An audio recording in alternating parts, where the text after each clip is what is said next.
The name Perkins carved in stone. Below a Gothic tower, a boy navigates with a cane. A title: Positive Behavior Supports with Judi Beltis. Prior to viewing this webcast, it is suggested that the viewer download a functional behavior assessment form from the internet. There are many different types available.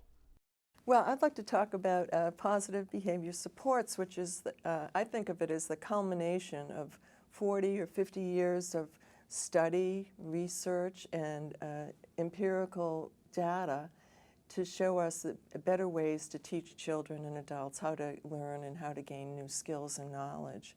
So after B.F. Skinner did his work, we had some basic principles about behavior and how it operates.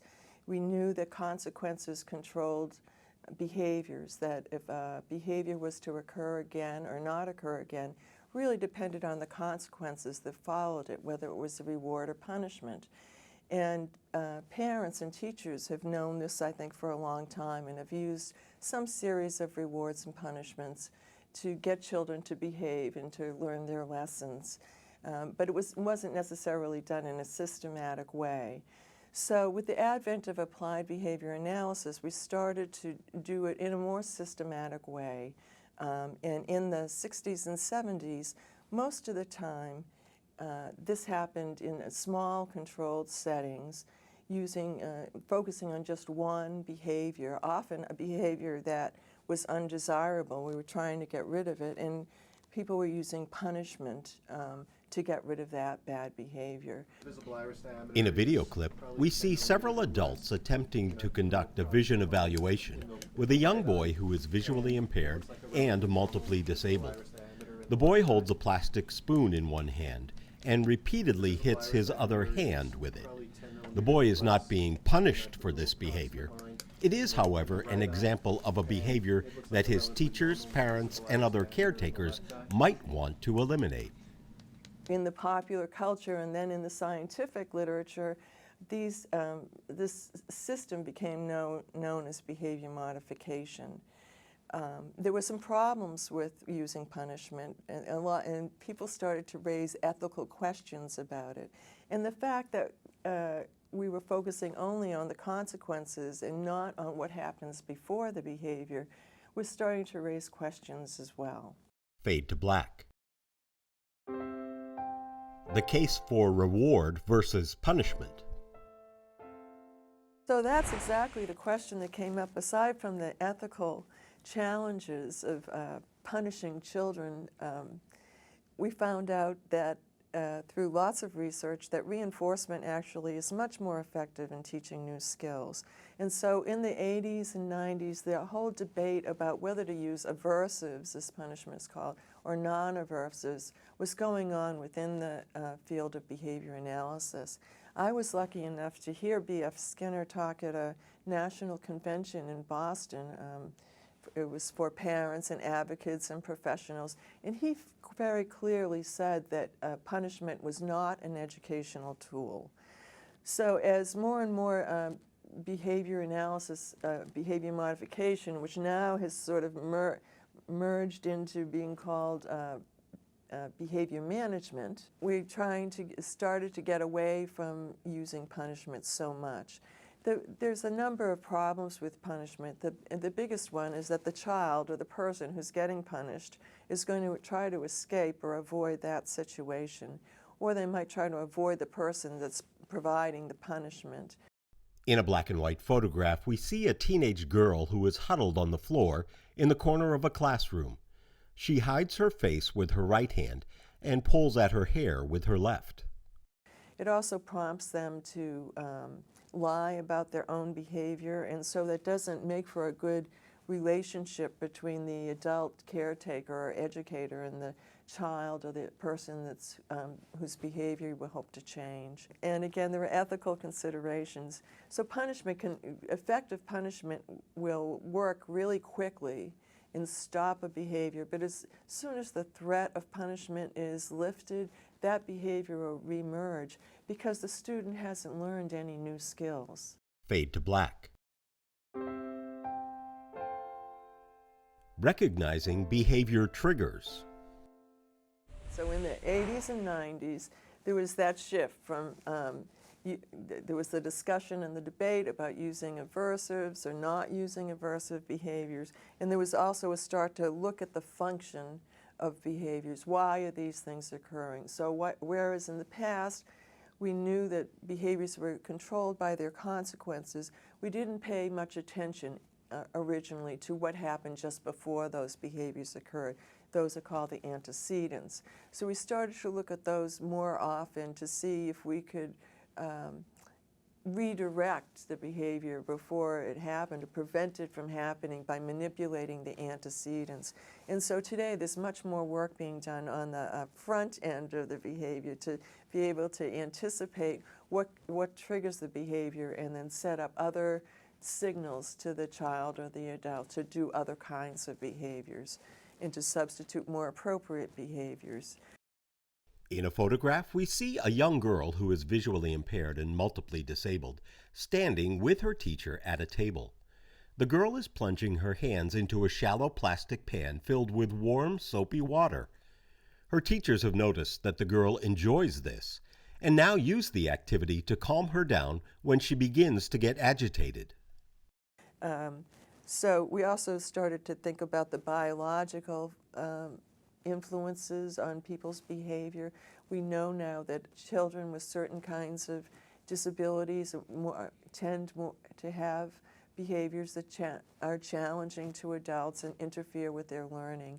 And so we try to find ways to address those behaviors. So I think parents often know their children best, and medical diagnoses have become, much more advanced today.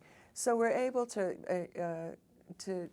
tease out often what's happening with a child. Why are they always holding their ears in class? Or maybe it is, a sensory overload, that it's too noisy. Or why do they always act out in the lunchroom?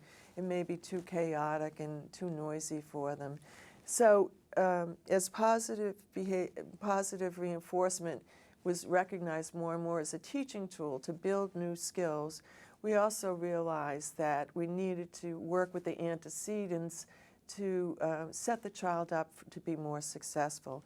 And so this evolution over time of from applied behavior analysis to behavior modification to behavior management, and now back to applied behavior analysis and positive behavior supports, which is what we have now in the 21st century. Fade to black. Positive reinforcement and social behavior. So we're in the 21st century now, and we know that positive reinforcement makes for really strong, long-lasting behaviors, and we use it to build children's skills and knowledge. The definition of positive behavior supports is the application of positive behavioral interventions or systems to achieve socially important behavior change. So that's George Sagai's definition. And when he talks about socially important behavior change, we're really talking about one of the foundations of positive behavior supports, which is to teach explicitly social skills to students in schools. Here at Perkins, which is a school for the blind, we've known that we need to teach social skills explicitly for many years. And in fact, the children who have a visual impairment or children who are blind have not only to learn the regular school curriculum, but also the expanded core curriculum. And one of the areas of the expanded core curriculum is social skills development, because students who can't see very well or can't see at all can't learn through imitation. And so they don't see what their peers are doing. And so for many years, we've been teaching our students very important basic information about facing a speaker when you talk to them, reaching out to shake their hand when you meet a new person, how to dress a little bit so that you're acceptable in public, and what it's okay to do and not do, and what it's okay to say and not say in public. And those kind of social rules govern all classrooms. Without those social rules, classrooms can't operate and students don't learn. In a video clip, a teenage girl who is visually impaired and multiply disabled enters a classroom and attempts to give her teacher a hug. The teacher reminds the student about respecting the personal space of others and suggests a more socially appropriate side hug. So nice to see you. There's some basic rules about positive behavior supports when we try to implement them, and some basic principles. And again, so the foundation is the development of social skills, but we're also looking at academic skills and ways to increase academic skills in students. And we want the students to participate in developing plans.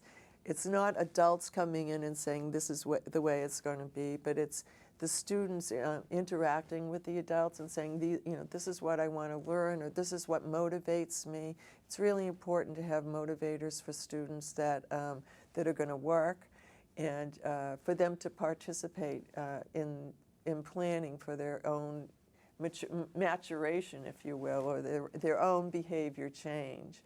And that's another close link between the expanded core curriculum and the principles of positive behavior supports, because both of them emphasize the development and the explicit teaching of social skills. And in addition, both of them emphasize self-determination and personal responsibility.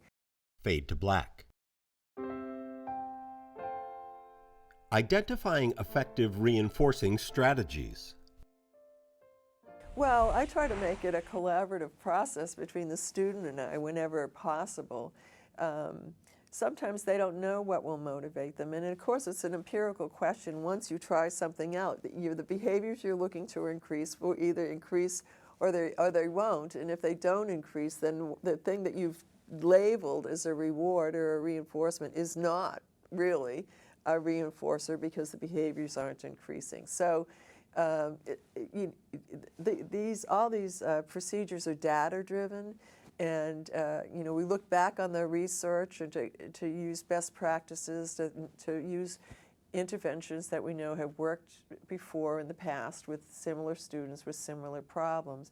But then we test it out, we take data while we're working with the student, and then look at the data and say, is this successful? Is the student improving? Some students can't tell you what works for them, and in those cases you make your best guess, or you observe the student and see how they're spending a lot of their time, how they choose to spend their time. In some cases, those activities may become the reinforcers that you use for them. In a video clip, a young boy who is blind and multiply disabled is shown playing a bowling game on Xbox, allowing him to roll the ball down the lane virtually.